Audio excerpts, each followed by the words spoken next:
السلام علیکم ورحمۃ اللہ وبرکاتہ۔ چلیں آج ایک زبردست ٹیڈ ٹاک پر بات کرتے ہیں جو زینب توفیق نے دی ہے۔ عنوان تھا دی ایتھیکل ڈائلیما آف اے آئی۔ اب آپ جانتے ہی ہیں کہ آرٹیفیشل انٹیلیجنس ہر جگہ قبضہ جما چکی ہے، ہماری موبائل سکرینوں سے لے کر ہماری نوکریوں اور یہاں تک کہ ہمارے خیالات تک بھی۔ یہ ڈراؤنا لگ رہا ہے نا؟ لیکن اصل سوال یہ ہے کہ کیا اے آئی واقعی ہمارے لیے فائدہ مند ہے یا یہ ایسے مسائل پیدا کر رہا ہے جس کے لیے ہم تیار نہیں؟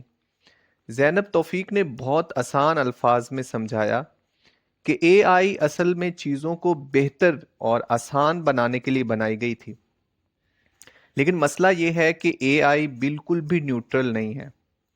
یہ ڈیٹا پر کام کرتی ہے، اور اگر ڈیٹا متعصب ہو، بائسڈ ہو، تو اے آئی کے فیصلے بھی بائسڈ ہوں گے۔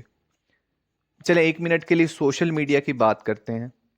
آپ نے کبھی نوٹ کیا کہ یوٹیوب یا فیس بک پر آپ کو ہر وقت ایک ہی قسم کی ویڈیوز اور پوسٹس دکھائی جاتی ہیں؟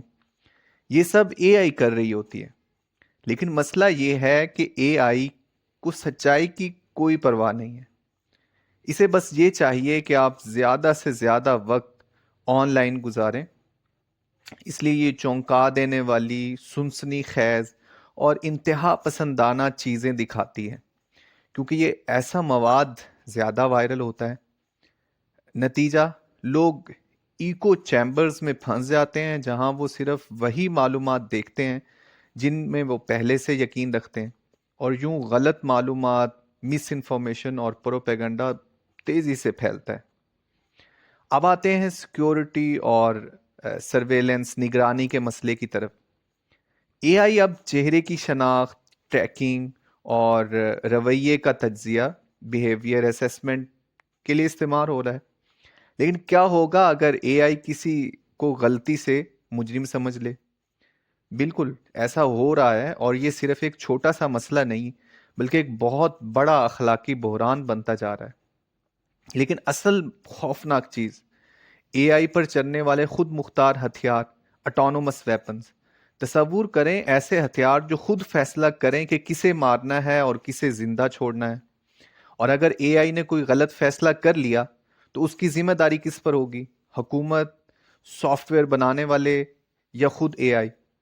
زینب توفیق کہتی ہے کہ ہمیں فوراً ایسے اقدامات کرنے کی ضرورت ہے۔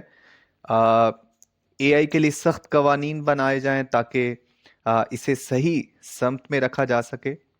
اے آئی سسٹمز میں شفافیت ہونی چاہیے، ہمیں یہ جاننے کا حق ہے کہ یہ کیسے فیصلے کرتے ہیں۔ انسانی نگرانی، ہیومن اوورسائٹ برقرار رکھی جائے۔ اے آئی کو مکمل کنٹرول نہیں دیا جا سکتا۔ یہ ٹیڈ ٹاک واقعی آنکھیں کھول دینے والی ہے۔ ہمیں یہ فیصلہ ابھی کرنا ہوگا کہ اے آئی کو ہم کنٹرول کریں گے یا اے آئی ہمیں۔ اگر آپ ٹیکنالوجی، اخلاقیات یا مستقبل کے بارے میں دلچسپی رکھتے ہیں تو یہ ایک لازمی دیکھنے والی گفتگو ہے۔ ملتے ہیں اپنی نیکسٹ ٹیڈ ٹاک کے ریویو میں، تب تک کے لیے اللہ حافظ۔